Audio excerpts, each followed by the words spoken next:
Week लग रही हो मुझे, बताओ मुझे क्या हुआ है, मुझे बहुत परेशानी हो रही है तुम्हारी। सही बात, तुमसे ज्यादा भला किसे फिक्र हो सकती है ईमान की? फखर भाई, मुझे अच्छी तरह से पता है कि तुम महा को धोखा दे रहे हो। तुम्हें अपने और ईमान के रिश्ते के ख्याल रखना चाहिए। हर रिश्ते की एक हद होती है। मुझे अपनी हद हमेशा याद रहती है आंटी। मैंने वो हद कभी पार नहीं की आंटी। हाँ, लेकिन ईमान शायद वो हद पार करना चाहती थी। फैसल भाई, आपको मेरे लिए फिक्रमंद होने की जरूरत नहीं। मैं आप लोगों पे बोझ नहीं बनना चाहती और ना ही मेरा इरादा है यहाँ किसी को तकलीफ पहुंचाने का। ये आप लोगों की मेहरबानी है कि आप लोगों ने मुझे यहाँ रहने की इजाजत दे दी, लेकिन मैं आप पर और भाभी पे मजीद बोझ नहीं बनना चाहती। तेरी राह में रुलते फिरती हूँ। मुझे अफसोस होता है कि तुम्हारे माँ बाप ने तुम्हें पैसे तो दिए, लेकिन अगर तरबियत के साथ थोड़ी सी गैरत भी सिखाई होती ना, तो आज ईमान, अपना हाथ काबू में रखो, वरना टूट भी सकता है। बाजी क्या हुआ? परेशान कर रही है आपको? कोई मसला है तो बताया। मैं नहीं भाई, आप जाएं। देख रहे कोई मसला तो नहीं है? नहीं नहीं, आप जाएं। अगर चाहती तो तुम्हें जूते पड़वा सकती थी। अगर आइंदा मेरे आसपास भी नजर आए ना, तो पुलिस से हरासमेंट की कंप्लेन कर दूंगी।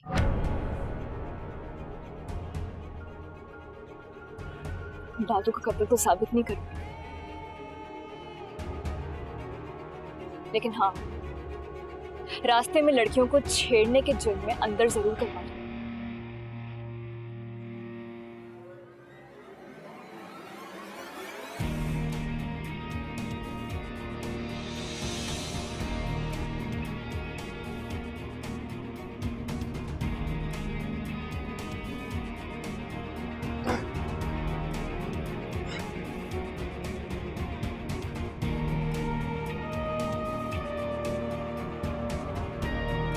तुम्हारी इसी अकड़ को तो खत्म करना है मुझे।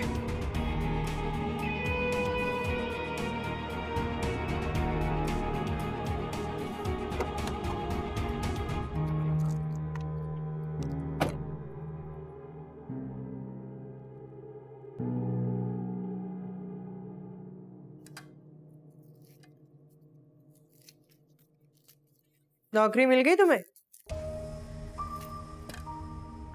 नहीं भाभी, अभी तो इंटरव्यू दी, लेकिन मुझे पूरी उम्मीद है इंशाल्लाह बहुत जल्द वहां से कॉल आ जाएगी। इसका मतलब है यहाँ पक्का पक्का रहने का इरादा है तुम्हारा?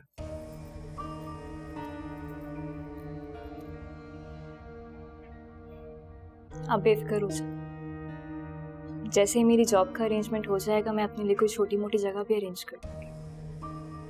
इसका मतलब है अपने घर वापस नहीं जा रही तुम? वाह भाई वाह, खूब। करतूत भी अपने हैं और अकड़ भी दिखा रही है। तुम्हें तो शर्मिंदा होना चाहिए था। भाभी, मैंने ऐसा कोई काम नहीं किया जिसके लिए मुझे किसी के भी सामने शर्मिंदा होना पड़े।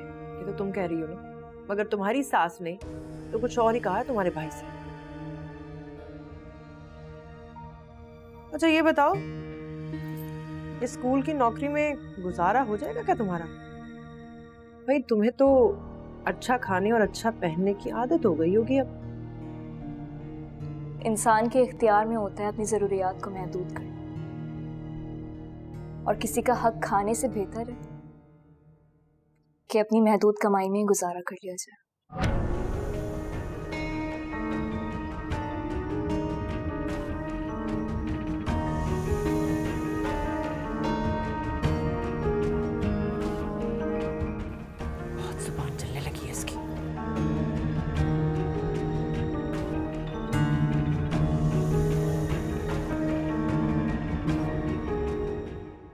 अच्छा हुआ महा तुम आ गई, मुझे तुमसे बहुत जरूरी बात करनी थी। कॉल पे मुनासिब नहीं लग रहा था बात करना। कुछ दिन पहले फखर ने ईमान और अहमद को देखा था। हाँ, मुझे इस बारे में पता है। अहमद ने मुझे बताया था कि वो ईमान से मिला है। क्या तुम जानती हो? Of course. अहमद मुझसे कोई बात नहीं छुपाता।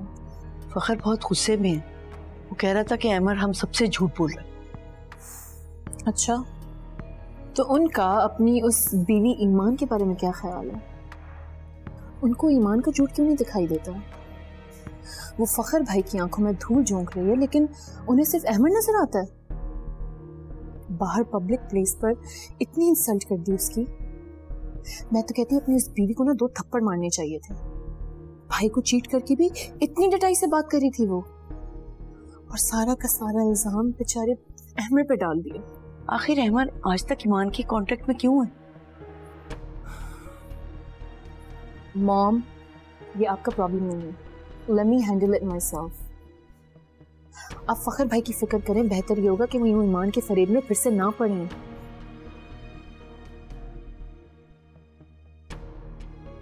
महा, तुम्हें लगता है कि हम तुम्हारी पर्सनल लाइफ में इंटरफेयर कर रहे हैं? हाँ,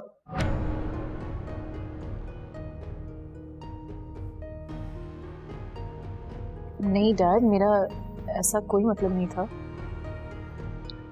हम तुम्हारे माँ बाप हैं और फखर तुम्हारा भाई है।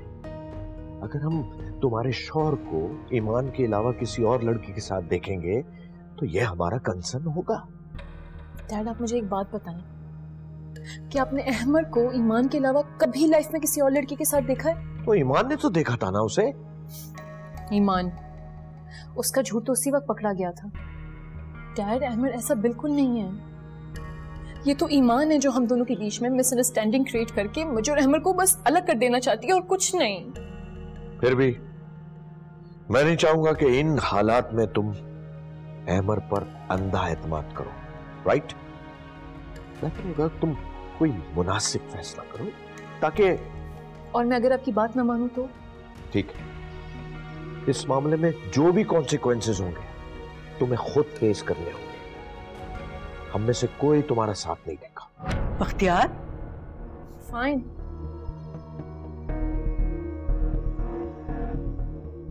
मुझे भी ना आपके ना मॉम के किसी की भी साथ की कोई जरूरत नहीं है। कर लूंगी मैं सब कुछ खुद।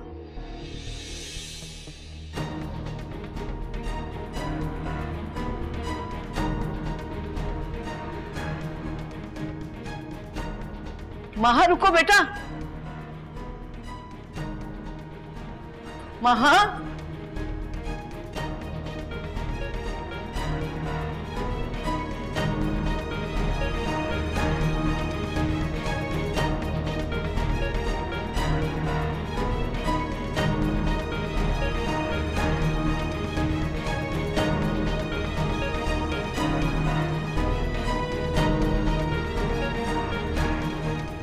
महा रुको, रुको महा। महा, आपने देखा ना डैड ने मुझसे क्या बोला? बेटा उन्होंने तो गुस्से में कह दिया, तुम डैड की बातों को दिल पर मत लिया करो। यहाँ पर सबको तो सिर्फ अहमद से मसला है, क्योंकि उसकी वजह से मैंने ईमान को एक्सपोज कर दिया था। किसी को ईमान ही नजर आती? मॉम, अगर इस सारे मामले में ईमान ना इन्वॉल्व होती तो क्या आप लोग अहमद को इतना गुनहगार ठहराते? बात अहमद को गुनाहगार ठहराने की नहीं है। बात सिर्फ इतनी सी है कि इतना सब कुछ होने के बावजूद भी अहमद क्यों छुप छुप के ईमान से मिलता है? छुप कर अहमद नहीं, आपकी बीवी मिलती है सबसे। भाई, अहमद ने तो मुझे बता दिया था घर आके कि वो ईमान से मिला है। इनफैक्ट वो इसलिए रुका था क्योंकि उसने ईमान के हाथ में एक मेडिसिन देखी थी। आप अपनी बीवी को 25% भी नहीं जानते हैं। वो झूठ भी इतनी डटाई से बोलती है कि नेक्स्ट पर्सन को ट्रस्ट हो जाता है कि वो सच कह रही है। मैं आपको बता रही हूँ, मैं और अहमद यूनिवर्सिटी में उसके साथ थे, वो बहुत झूठ बोलती है। और आप, वाओ, आप उसको ट्रस्ट कर रहे हैं, उसकी फेवर कर रहे हैं ना? अच्छा दफा करो ईमान को और अपना मूड ठीक कर, अंदर चलो ना। मैं इतने दिनों बाद आई हूँ और मैं अपनी बेटी का हाल भी नहीं पूछ सकी। क्योंकि आपने मेरे आने के फौरन बाद अहमद के बारे में कंप्लेंट्स जो स्टार्ट कर दी थी।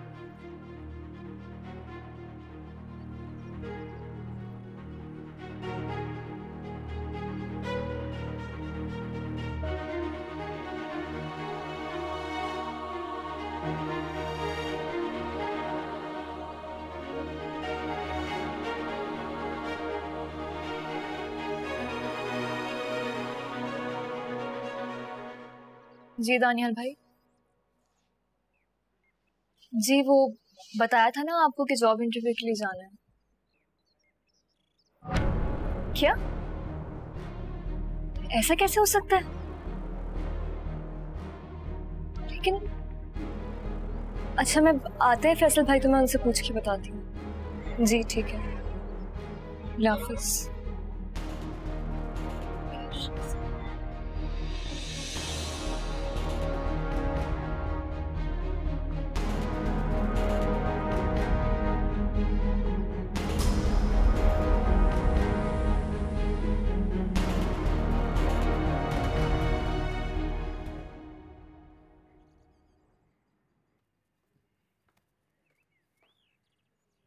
अस्सलाम वालेकुम। वालेकुम अस्सलाम।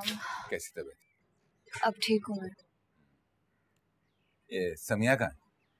भाभी वो अपनी अम्मी से मिलने के लिए गई हैं। अरे भाई इसके भी प्लान अचानक से ही बन जाते हैं।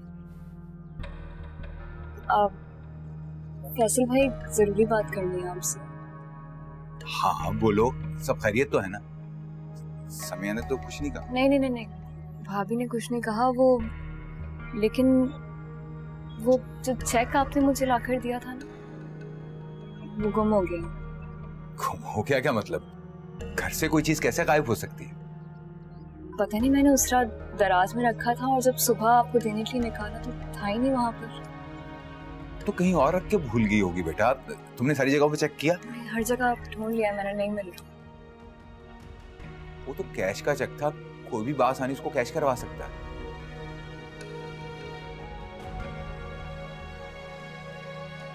परेशानी वाली बात यही है कि वो चेक कैश हो चुका।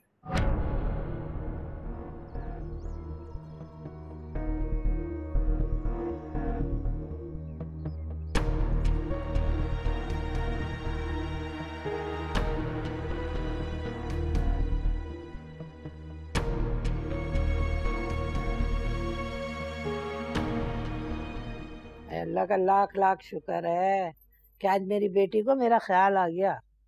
अरे अम्मी, मुझे तो हमेशा ही आपका ख्याल था, लेकिन आपको अपनी सिर्फ एक बेटी की फिक्र रहती है। वैसे वो है कहाँ? अपने कमरे में है, और कहाँ होगी। बस मैं तो सोच रही हूँ कि इसकी इद्दत खत्म हो जाए ना, तो कोई अच्छा सा रिश्ता देख के इसकी शादी कर दूँ। मान जाएगी वो? मानेगी क्यों नहीं है? अब कब तक वो दानियाल मनुज के सोग मनाती रहेगी। अम्मी ये पैसे रख ले। पैसे? तेरा और फैसल का तो ज्वाइंट अकाउंट है ना, फिर इतने सारे पैसे मेरे पास क्यों रखवा रही है? अम्मी आपको तो फैसल का पता है ना, उनका तो दिल फिसल जाता है अपनी माँ बहन और भाई को देख के, इसलिए आपके पास रखे हैं ताकि महफूज रहे। मुझे तो फैसल पे बहुत गुस्सा है। अरे घर से निकाले जाने वाली बहन को सीने से लगा लिया। कोई और भाई होता ना तो चोटी पकड़ के बाहर निकालता। खैर, लेकिन तू ये बता, तेरे पास इतने सारे पैसे आए कहाँ से जो तू फैसल से छुपा रही है? अम्मी मैंने जमा किए, अब सालों साल पेट काट कर ये पैसे जमा किए। अपने बैंक में रखे हुए थे, मैंने खुद ही निकाल लिए। ऐसा ना हो कि फैसल कहीं ईमान को दे दें ये पैसे। फैसल का दिमाग खराब है कि इतने सारे पैसे अपनी बहन को दे देगा। अरे अम्मी, दिमाग खराब होने में कितनी देर लगती है। और मैंने ये बड़ी गाड़ी के लिए जमा किए हैं पैसे। वो दानियाल के पास बड़ी गाड़ी थी ना, आदत हो गई थी। और दानियाल को तो मैं घुसने नहीं देती। आया अगर ईमान के साथ भी ना तो दोनों को चलता करूंगी। मेरे टीपू की बड़ी ख्वाहिश है, वो हमेशा कहता है मामा बड़ी गाड़ी लेनी है। बहुत ख्वाहिश है उसकी। अल्लाह सारी ख्वाहिशें पूरी करे उसकी। फिक्र न कर, इंशाल्लाह सब ठीक हो जाएगा। बस ये पैसे मैं संभाल के रखूंगी अपने लॉकर। हाँ ठीक है, तो फिक्र न कर। मॉम, आखिर आप इस ईमान के चैप्टर को क्लोज क्यों नहीं कर देती? आपने तो मुझसे कहा था कि आप फखर भाई से बात करेंगे कि ईमान को डाइवोर्स दे। वहां अभी उसे डिवोर्स नहीं हो सकती। तुम जानती हो ना ईमान प्रेग्नेंट है। इसका मतलब है कि अगले 7-8 महीनों तक ईमान फखर भाई की लाइफ में रहेगी। क्या कर सकते हैं, मजबूरी है। और अगर इन सारे महीनों में उसने फखर भाई को फिर से ट्रैप करने की कोशिश की तो, या फिर उस बच्चे के सहारे फखर भाई की लाइफ में एंटर हो गई। मैंने बहुत मुश्किल से उसको फखर भाई की लाइफ से निकाला है और मैं नहीं चाहती कि वो फखर भाई की लाइफ में फिर से एंटर हो। ये तो मैं भी नहीं चाहती, लेकिन अब तुम ही बताओ मैं क्या करूं। हम एक काम करते हैं, फखर भाई की शादी करवा लेते हैं। क्या वो मानेगा?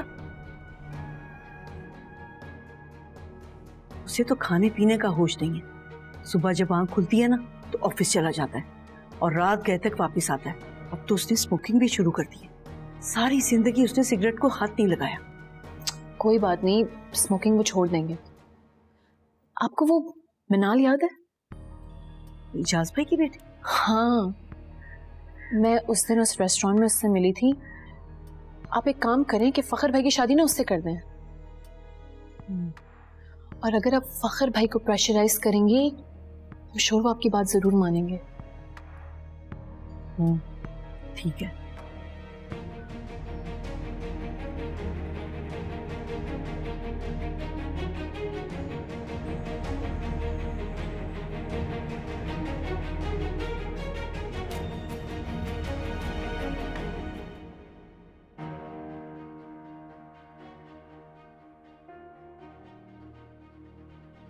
आपको लगता है मैं मुजरिम हूँ? आपको लगता है मैं आपसे छुप कर किसी और से अफेयर चला रही हूँ?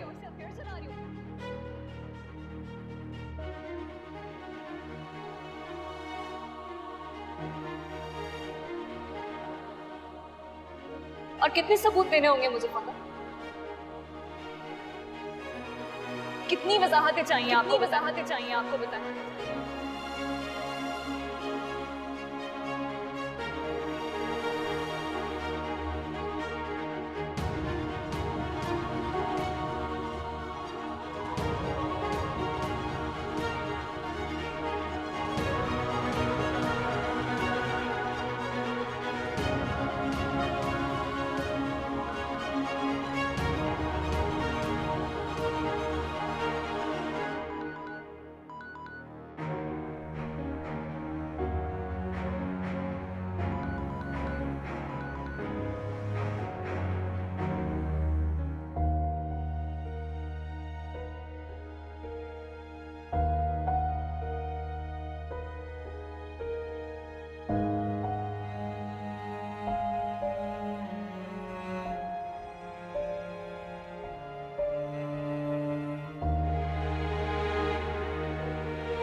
बख्तियार, आपको महा से इस तरह बात नहीं करनी चाहिए थी।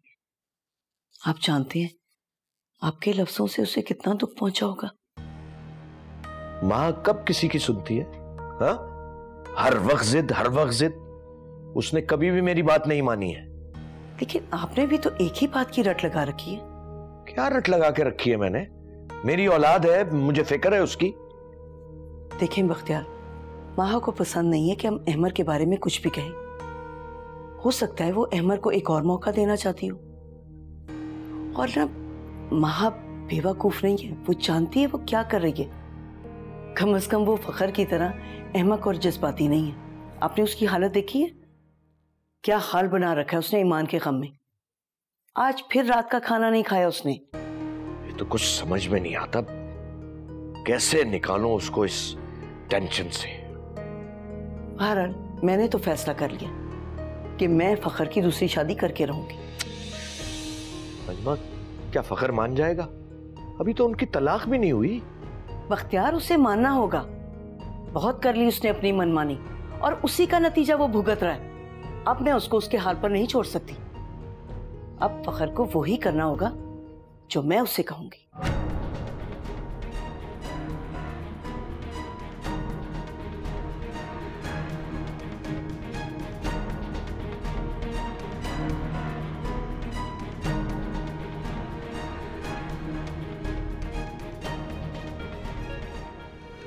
बहुत बर्दाश्त कर लिया तुम्हारे खानदान को, और अब नौबत यहां तक आ गई है कि मुझ पे ही चोरी का इल्जाम लगाया जा रहा है। तुम इसे निकाल सकते हो, नहीं तो मैं ही चली जाती हूँ।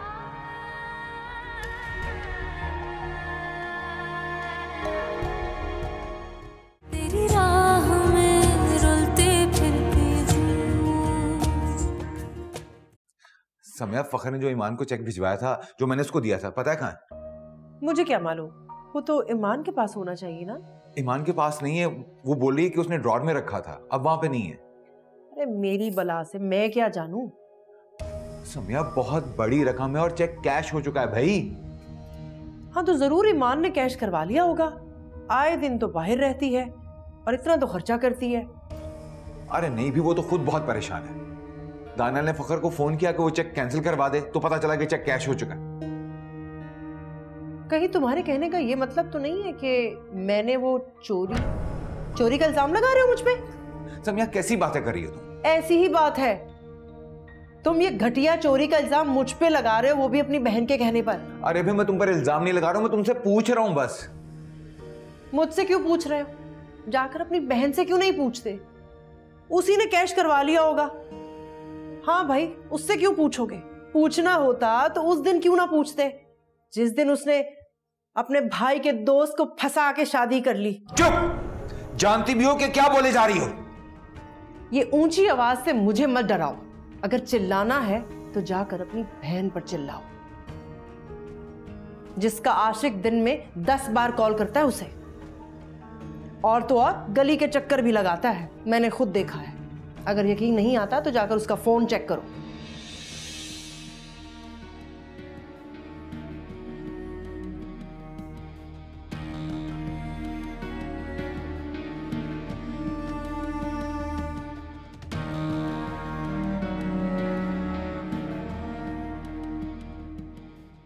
ईमान। जी फैसल। अहमद तुम्हें अब भी फोन कर रहा है?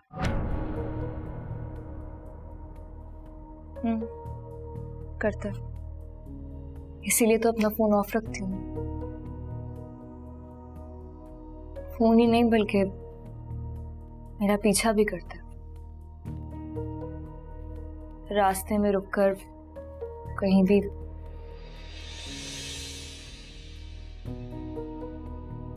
दानियाल भाई को बताया था मैंने। तुम्हें घर से तो निकलवा दिया, क्या बर्बाद करना चाह रहा है, मारना चाह रहा है तुम्हें?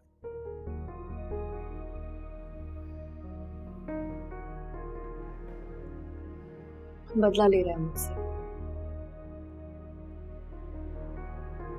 मुझे हरास करके ज़हनी अजियत दे रहा है।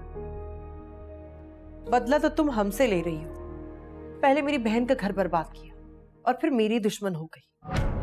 अरे थोड़ा तो ख्याल करो कि सारी जिंदगी तुम्हारा ख्याल किया है और तुम ही ने मुझ पे चोरी का इल्जाम लगा दिया। नहीं भाभी, मैं अब जानती हूँ तुम यही चाहती हो ना कि फैसल मुझे छोड़ दे। नहीं भाभी, मैं क्यों चाहूंगी ऐसा?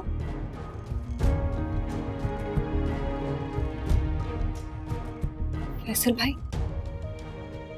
सम्या क्यों बात का पतंगड़ बना रही हो यार? बात का पतंगड़ बन गया है और ये बात तय हो चुकी है, या तो ये यहां रहेगी या मैं, क्योंकि मैं चोर बनकर इस घर में नहीं रह सकती। तुम्हारे लिए तुम्हारी बहन ज्यादा अहम है ना, तो ठीक है, ये यहां रहे, मैं ही चली जाती। नहीं सम्या भाभी, आप मेरी वजह से अपना घर छोड़ के कहीं भी नहीं जाए प्लीज। वाह, पहले भाई को भड़काती हो और फिर मुझे कहती हो मत जाए। 1 मिनट नहीं रुकूंगी इस छत के नीचे। सम्या तुम तो समझदार हो, मैं और ईमान खामखा तुम पर चोरी का इल्जाम क्यों लगाएंगे यार? जो भी है, पैसे तो चोरी हुए हैं ना, आखिर गए कहां? चूल्हे में गए तुम्हारे पैसे। एक बात तो तय हो गई है, इस घर में या तो ये रहेगी या मैं। और वैसे भी फैसल, तुमने तो मुझसे वादा किया था ना कि तुम ईमान और दानियाल से कोई ताल्लुक नहीं रखोगे। सम्या, मैं अभी ईमान को कहीं नहीं भेज रहा, दानियाल को तो आने। हरगिज नहीं, बहुत बर्दाश्त कर लिया तुम्हारे खानदान को, और अब नौबत यहां तक आ गई है कि मुझ पे ही चोरी का इल्जाम लगाया जा रहा है। तुम इसे निकाल सकते हो, नहीं तो मैं ही चली जाती हूँ।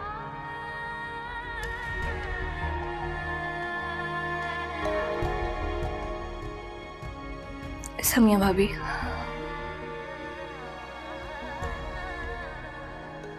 नहीं, आप कहीं नहीं जाएंगे।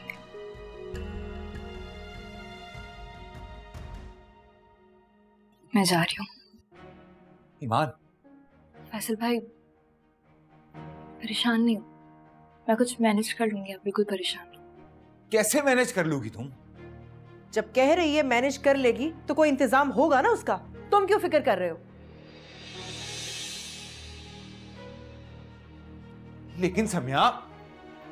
जाओ बीबी, अपना सामान पैक करो और निकलो यहां से। ना बीवी की फिक्र, ना औलाद का ख्याल, जब देखो ईमान ईमान ईमान, कान पक गए मेरे।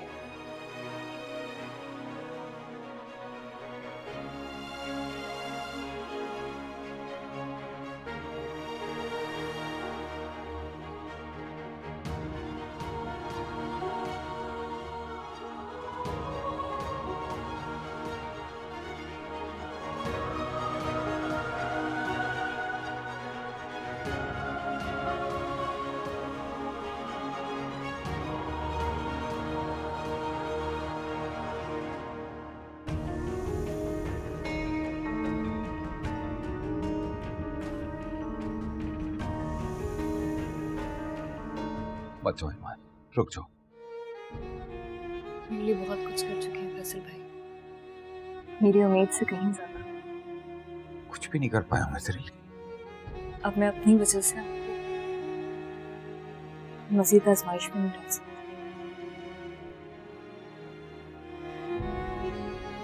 लेकिन जाओगी कहाँ?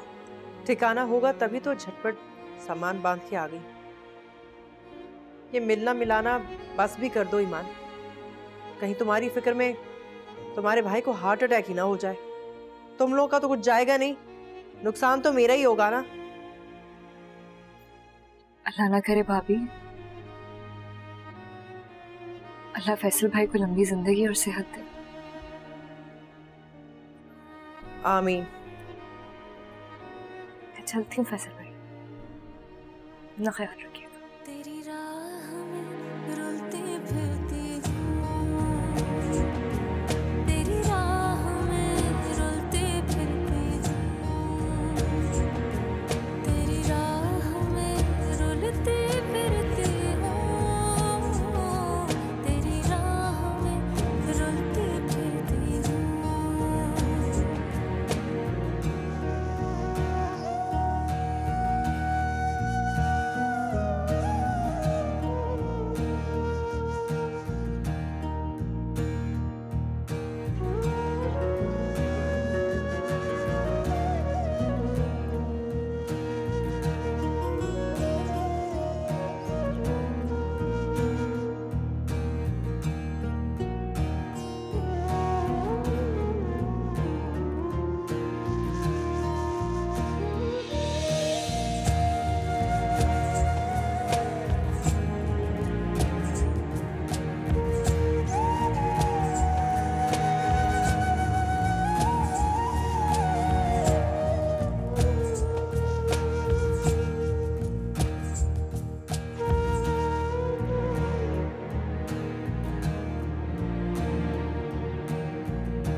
यार भाई आप यहाँ?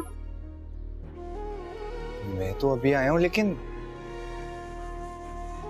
सामान लेके कहाँ जा रही हो? क्या हुआ? तुम्हारी जुर्रत कैसे हुई इस घर में आने की? ये मेरा घर है और मुझे आने से कोई नहीं रोक सकता।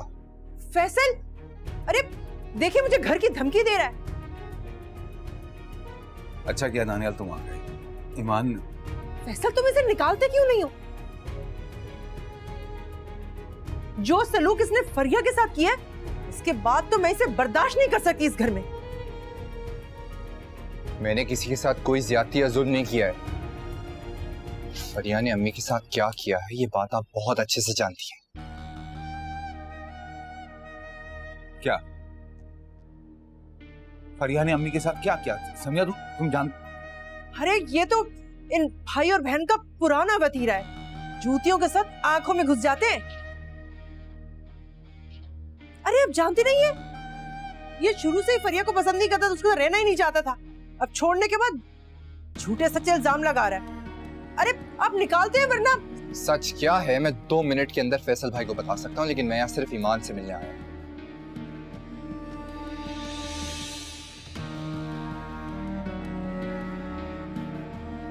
वरना मुझे कोई शौक नहीं है आपके साथ सर खपाने का।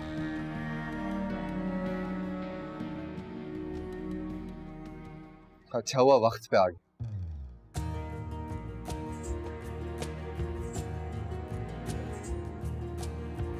फैसल भाई कुछ दिन की बात थी।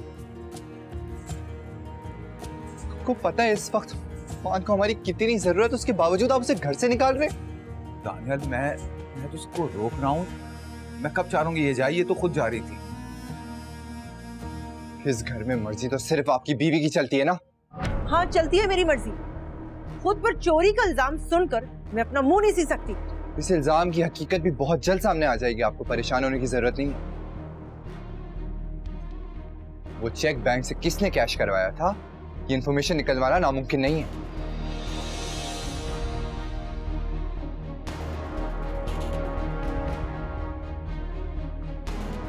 चलो ईमान,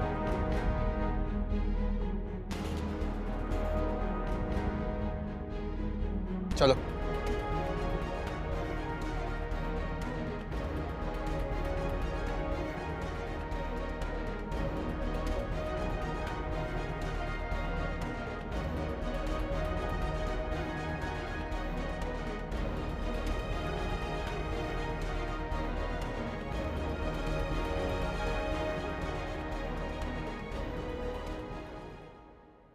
बस मैं तो सोच रही हूँ कि इसकी इद्दत खत्म हो जाए ना, तो कोई अच्छा सा रिश्ता देख के इसकी शादी कर दूं।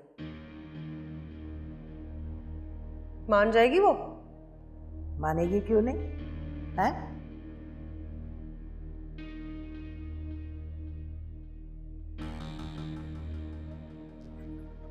मैं नहीं कर सकती दूसरी शादी। क्या करूं ऐसा?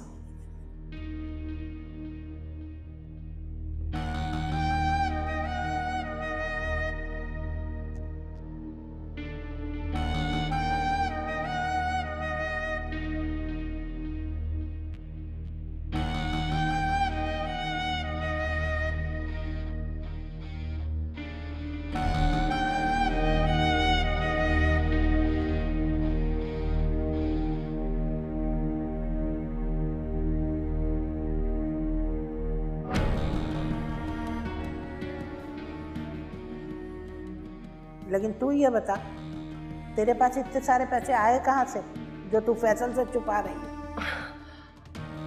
अम्मी मैंने जमा किए।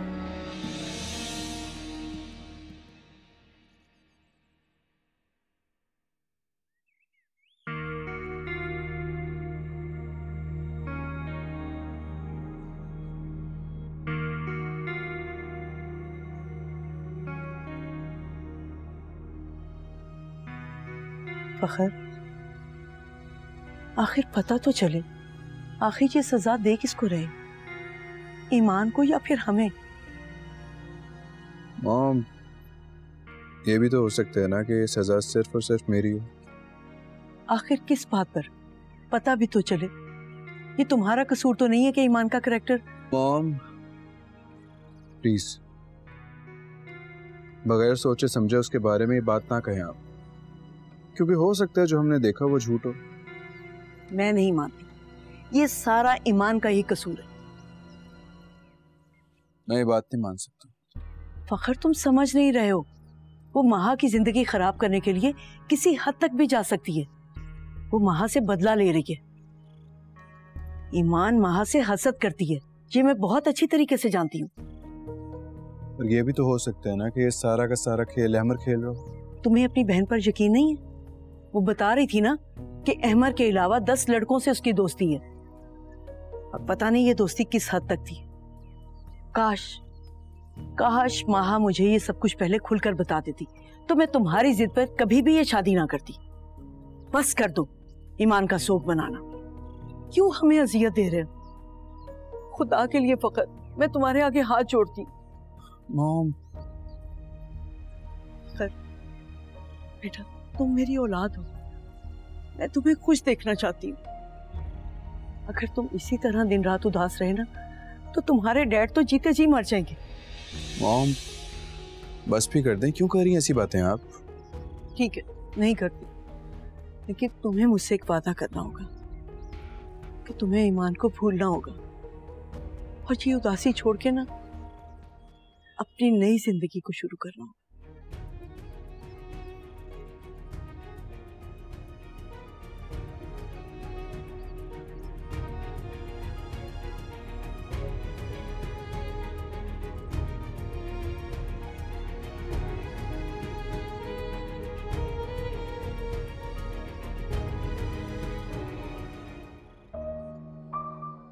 इस इल्जाम की हकीकत भी बहुत जल्द सामने आ जाएगी, आपको परेशान होने की जरूरत नहीं है। वो चेक बैंक से किसने कैश करवाया था, ये इंफॉर्मेशन निकलवाना नामुमकिन नहीं है। क्या पता चल सकता है? बैंक में तो मैंने अपना नाम कुछ और ही बताया था। ये दानियाल कुछ कर नहीं सकता, ऐसे खामखा डरा रहा है। फिलहाल तो पैसे अम्मी के पास ही रहने देते। फैसल को तो हवा भी लगी ना झगड़ा शुरू कर देगा। आजकल कुछ ज्यादा ही बहन के सगे बने।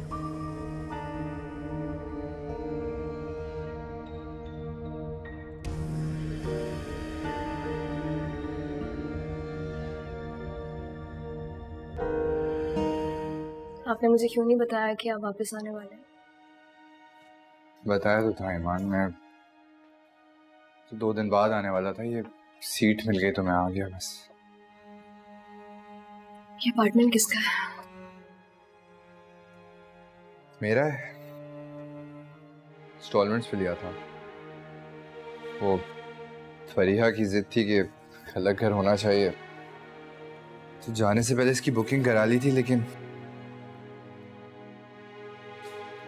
ईमान तुम भी कितनी बेवकूफ हो, ये भाभी की बातों में आकर अपना सामान पैक करके घर छोड़ रही थी। तुम्हें तो पता है इनका काम है कहना। वो मेरी वजह से घर छोड़ के जा रही थी दानियाल भाई, और मैं ये नहीं चाहती थी। फैसल भाई को अगर सच्चाई पता लग जाए ना, वो भाभी को हाथों से पकड़ के घर से निकाले। दानियाल भाई आप किसी को कुछ नहीं बताएंगे प्लीज। टीपू का सोचें, उस मासूम का क्या कसूर है? अगर वो माँ या बाप दोनों में से किसी एक की भी शफकत से महरूम हुआ तो? अरे ईमान, इसीलिए तो आज तक नहीं बताया उन्हें, वरना जो भाभी का डबल गेम है ना, ये कब का खत्म हो चुका होता।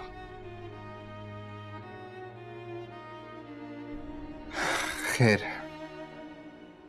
तुम इन चीजों की फिक्र ना करो, अभी तुम्हें सबसे पहले अपने आप पे तवज्जो देनी है, ठीक है? और ये तुम्हारा घर है, तुम्हें जिस चीज की जरूरत हो मुझे बताना। और एक काम करो, तुम देखो यहाँ पे किस चीज की जरूरत है, मुझे एक लिस्ट बना के दे दो, मैं ले आऊंगा, ठीक है? चलो तुम आराम करो।